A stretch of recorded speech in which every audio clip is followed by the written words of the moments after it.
Thank you, and it's a pleasure to be here. I realize I stand between you and lunch, so I'll try and make this interesting. I'm also following two fantastic performers who have, I'm sure, inspired you in different ways. I hope I can tell you a story about some other young people like you who have actually inspired me, and I hope it will inspire you as well once this talk is over. So I want to start by showing you a picture. So this is, where do you think this is? This looks like a very ordinary, bus station in a small kasbah, right? Anywhere in India. But this place has remarkable significance. This is the village of Naxalbari, near Bagdogra in West Bengal. And this is where the famous Naxalism movement started in the 1960s. Now, this Naxalism movement, which is now also called Maoism or called left-wing extremism officially, has taken various forms over time.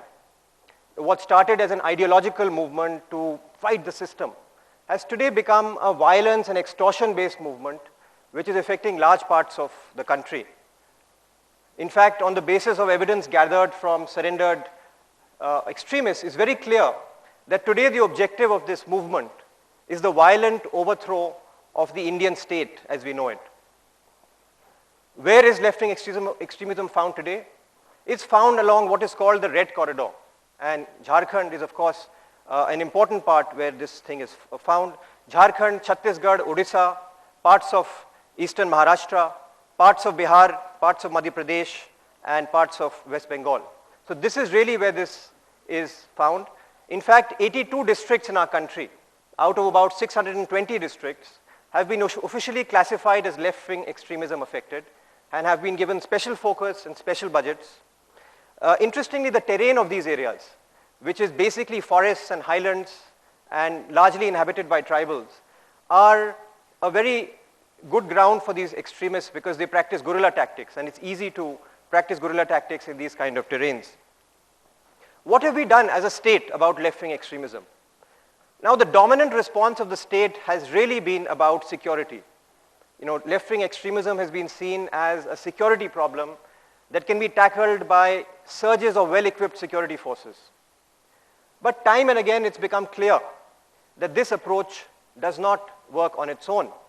There have been large setbacks.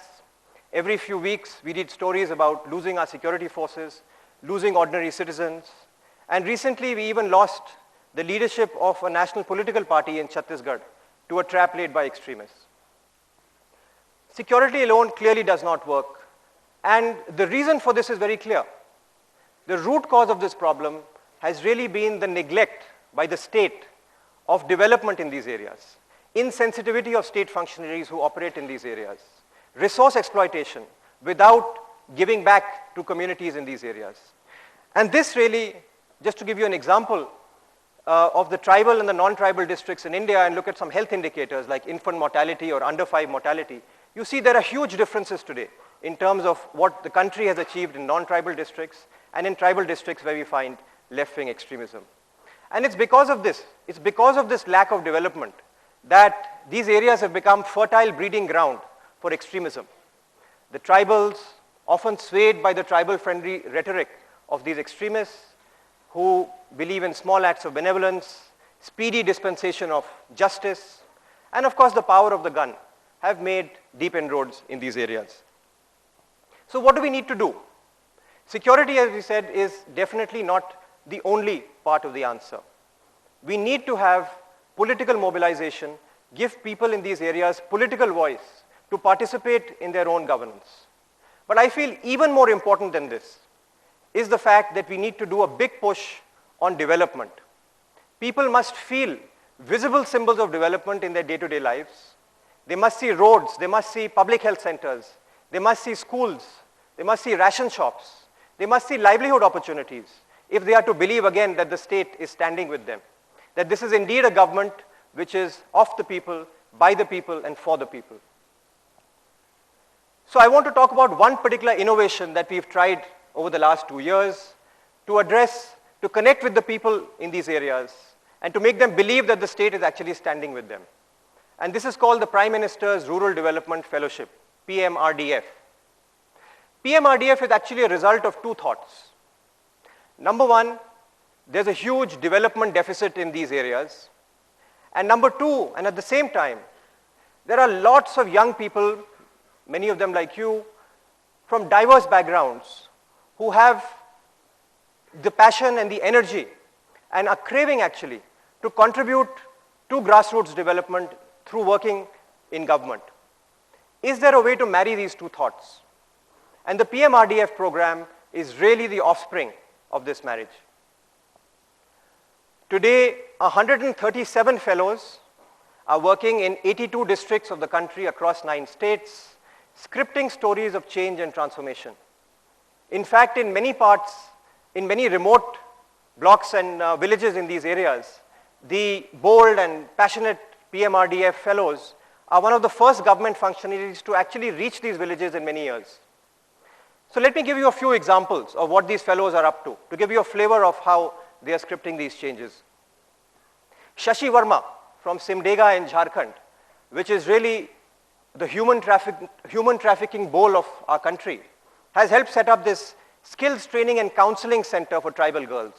200 tribal girls are being trained in this center so that they can actually aspire towards a decent job rather than being worried about being trafficked. Swasti Pachori in Sioni, Madhya Pradesh, who's helped set up a value chain for the produce of these women self-help groups, basically handicrafts, and connected them to markets, to tourist centers in particular across Madhya Pradesh, creating a new source of livelihood for them.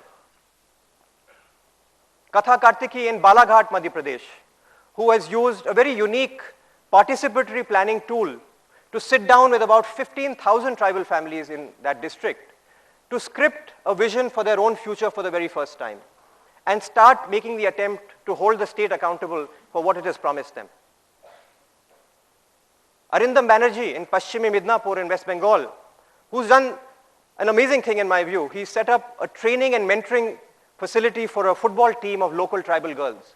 Now these girls have become quite the rage, and recently the Chief Minister of West Bengal was so impressed to meet these girls that she wants this program to be scaled up across tribal areas in her state, and that is on as we speak. In fact, these women have become, these tribal girls have become a symbol of an inspiration actually to tribal girls against the convention of early marriage and a source of pride and recognition across the state. Vamsi and Narendra Garedi in Karimnagar, Andhra Pradesh, who've set up a community silk cocoon bank through a cooperative model, which is essentially ensuring the sustainable supply of tussar cocoons, which are the raw material for the weavers. And this has already led to an increase in a doubling of the income that these weavers otherwise have from their traditional weaving occupation. So there are hundreds of such stories each of these fellows are doing on the ground, which are extremely inspiring. So I don't want to leave you with the thought that this was all very easy to put together. There have been challenges along the way, and I thought I'll tell you about some of those. First and foremost, the government bureaucracy, which I'm sure many of you have faced in different ways, but even in the government, one has to face this from time to time. So getting the permissions to actually set up a program like this, finding the funding from existing government budgets, especially because we wanted to pay these fellows handsome salaries with the belief that those who serve the poor should not have to be paid poorly. Setting in place a transparent recruitment system so we find people with the right skills and, more importantly, people with the right attitudes. Putting in place a training and immersion program so the fellows know what to expect in terms of the ground realities and develop the tools that they can actually use on the ground to create impact. Bringing the state governments on board, who were initially suspicious about this program that the central government wanted to put in place, and actually embedding the fellows in the state and district bureaucracies and implementation systems. Putting in place a mentoring system for the fellows so they have somewhere to go if their life in the districts is not going as well as they thought it would. And lastly, but actually very interestingly, also counseling a lot of worried parents who were very concerned about this rather crazy experiment that many of their daughters and sons had signed up for. But somehow, all this came together, and that has been quite fulfilling. In fact, many of the states are now catching on to this and innovating. Andhra Pradesh, for example, has set up a fund whereby every fellow's recommendations can actually be implemented using the money in that fund. 1 crore rupee per fellow has been allocated so that the problems that they identify can actually be followed up with some actual investments on the ground. So we are now actually taking the next step of this program, which is actually very exciting. We are scaling up the program. As we speak, 140 young women and men are being selected from about 8,000 applicants. The geographic footprint of this program is being expanded beyond the Red Corridor into the northeastern states and Jammu and Kashmir, also to areas of our country which have very unique development challenges.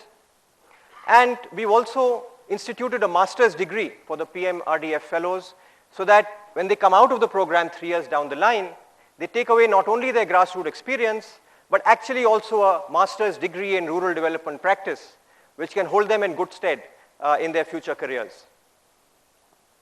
So I think the PMRDF program really shows to us that it is possible to connect the energy, the passion, the curiosity, the creativity of the youth of our country to the hardest development challenges in the most difficult parts of the country. I hope this will inspire many of you, especially those of you who are students, to consider development as a profession, at least for a few years in your life. And more broadly, I hope it will inspire all of us to believe that yes, you can fulfill your dreams and create real change in the way that these Prime Minister's fellows have. Thank you very much.